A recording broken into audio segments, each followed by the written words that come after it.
A gente vai começar a tratar sobre velocidade e aceleração, que são dois conceitos que estão dentro do domínio da cinemática na física e a relação disso com os aspectos biofísicos. Então, primeiro, definição, né? Você tem duas formas clássicas para definição, tanto de velocidade quanto para aceleração. Vamos considerar como velocidade inicialmente, tá certo?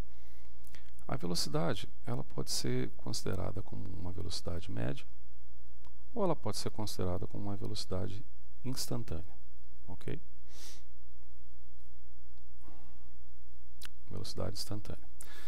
Bom, a velocidade média, ela, se você desenhar um eixo, ou dois eixos no caso, porque trata-se de um gráfico, de tempo, por deslocamento físico, esse deslocamento vai aumentando ao longo do tempo, tá? De tal maneira que você pode definir aí com uma velocidade média uma determinada variação de deslocamento que a gente pode chamar de ΔX em relação a um ponto de origem e o tempo em que ocorreu esse deslocamento. Então, o que a gente quer dizer basicamente é que você define essa velocidade média, vou colocar um mzinho aqui de média, como sendo nada mais nada menos do que a variação do deslocamento sobre a variação de tempo, certo? Isso é um pouco diferente, pô, ficou ruim esse fechamento aqui em cima, mas aqui isso difere um pouco da velocidade instantânea. No caso da velocidade instantânea, o que você tem é um deslocamento também no tempo, ok? Deslocamento no tempo. Só que o perfil, por exemplo, desse deslocamento, ele pode variar ao longo do tempo. E se ele variar ao longo do tempo, veja, no caso da velocidade média, você pegava uma estimativa média de deslocamento sobre o tempo numa faixa linear. Se a gente considerar faixas lineares aqui, você vai ver que aqui, ó, por exemplo, você tem uma faixa linear com uma determinada inclinação. A velocidade média é considerada uma inclinação, né? Ou em termos matemáticos, deixa os termos matemáticos de lado. Agora, se você pegar um ponto inicial aqui de tempo, essa inclinação vai ser diferente, então a velocidade aqui vai ser diferente, tá certo? Nesse sentido, a velocidade instantânea é um pouco diferente e ela passa a ser definida como, vamos colocar como sendo VI, ó, a velocidade instantânea, como sendo um limite, tá? Uma relação de limite, que também é uma relação de limite da variação do deslocamento sobre o tempo, só que quando esse tempo tender a zero. Essa talvez seja a definição matemática equiparável à da velocidade média, tá? Para a velocidade instantânea. Ou seja, quando essa diferença de tempo aqui, ela for reduzindo, até que ela se torne pontual.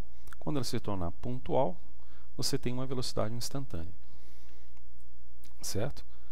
E nesse caso, essa velocidade instantânea ela pode variar ao longo do eixo de tempo, algo que não ocorre com a velocidade média quando você considera esse parâmetro como um todo, tá certo? Isso aqui a gente está considerando velocidade média e instantânea em relação a distâncias, tá certo? Em relação a distâncias. Perdão.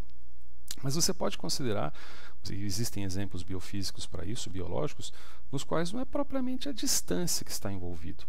Então, por exemplo, você tem uma enzima que produz ATP, que é chamado ATPase. Na realidade, é uma enzima relacionada ao ATP sintase, né? Essa enzima, ela é capaz, eu não saberia aqui desenhar mais ou menos como ela seria, mas ela tem um determinado eixo. Esse eixo, nessa enzima, vamos dizer que a enzima seja isso aqui tudo aqui, ó. Esse eixo ele sofre uma rotação e essa rotação ocorre na ordem de 230 revoluções, vamos colocar revol de revoluções, tá? Por minuto. Então veja que você não tem propriamente uma distância percorrida. Opa, esse 2 ficou feio, né? Você não tem propriamente uma distância percorrida. Você pode ter distância percorrida em bactéria.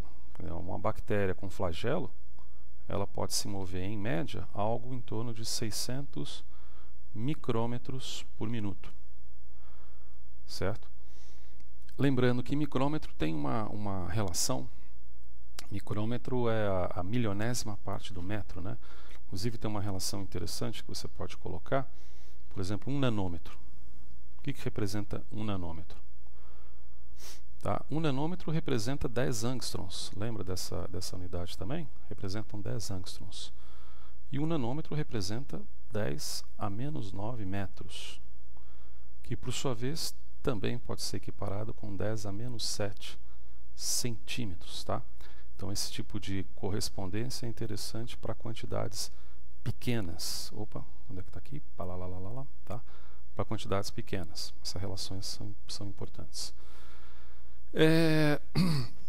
Você tem também, por exemplo, replicação do DNA. Então, quando você tem um DNA médio, um DNA de levedura, na verdade, então isso aqui é um DNA, a replicação de um DNA de levedura é da ordem de 2 kbp, que é pares de bases, por minuto, ou seja, 2000 pares de bases por minuto. Então não é necessariamente uma distância percorrida, né? Mas existem distâncias percorridas. No reino animal a gente tem vários exemplos disso. E um exemplo que a gente pode chamar a atenção aqui é sobre o animal mais rápido que se tem por informação. É o chamado falcão peregrino, tá? Que ele é capaz de atingir 390 km por hora. Certo? Em outros exemplos você tem, lembra daquele corredor famoso? Usain Bolt. Usain Bolt era capaz de correr 10,4 aproximadamente metros por segundo. Tem como você calcular rapidinho quanto que isso aqui daria em quilômetros por hora, para você ter uma ideia, né? Você pode fazer isso de 2 jeitos. Então vamos voltar para cá. Deixa eu voltar para cá. Você pode fazer isso aqui então de 2 jeitos. Você pode, por exemplo, considerar o seguinte: qual que seria a velocidade? Tá certo? Vamos colocar a velocidade média do Usain Bolt. Ok? Velocidade média do Usain Bolt. A gente já sabe que ela é em torno de 10,4 metros por segundo. Como que você transforma isso daqui para quilômetros por hora? Lembrar que esse K é minúsculo, tá? Como que você transforma esse para quilômetros por hora? É uma relação simples, tá? 1 hora contém 60 minutos. Cada minuto contém 60 segundos. Então 1 hora contém 6 vezes 6, 3600, ou seja, 3.600 segundos. Nesse sentido, se ele percorre 10,4 metros, ele percorre em 1 segundo, em 3.600 segundos, quanto que ele vai percorrer, ok?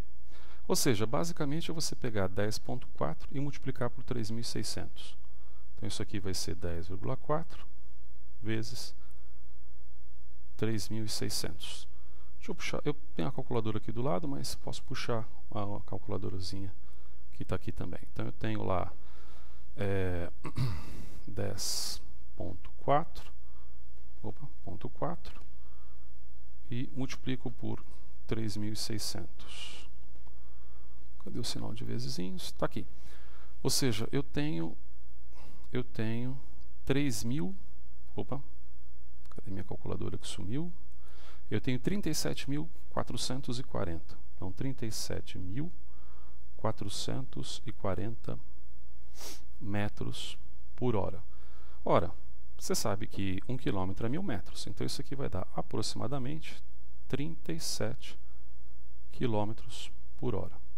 Ou seja, o Usain Bolt corria a quase 40 km por hora.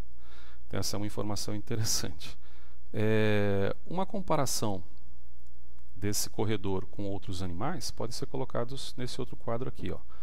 Ele é mais rápido basicamente do que um elefante, um esquilo, um rato e um caramujo de jardim, mas perde para uma série de outros animais, como por exemplo a chita, o guepardo, que é considerado o felino mais rápido que chega próximo de 80 milhas, 75 milhas por hora, mas isso aqui dá mais ou menos 110 km por hora. Para milha você multiplica, dependendo de se é terrestre ou marítimo, por 1.2 ou 1.6, tá certo?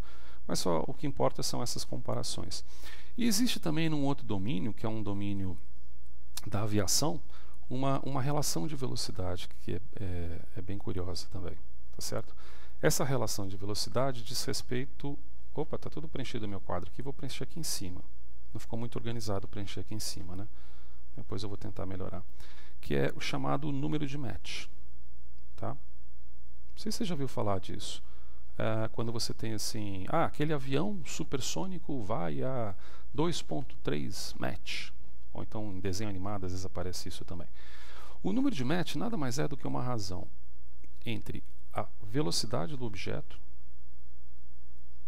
dividido pela velocidade do som. Essa velocidade do som aqui é considerada em 340 metros por segundo. Tá? Então você divide a velocidade de um objeto pela velocidade do som e você tem números de Mach. Só por curiosidade, dos aviões mais rápidos que se tem notícia, você tem o Lockheed SR-72, que é capaz de atingir Mach 6. Então, Mach 6, eu não sei se aqui já vai aparecer a conversão para isso, é aproximadamente 7.000 km por hora, aproximadamente 7.200 km por hora, tá certo? Então, isso são algumas noções de velocidade. Vou salvar esse quadro para deixar disponível para vocês e a gente vai trabalhar a partir de agora com aceleração, ok?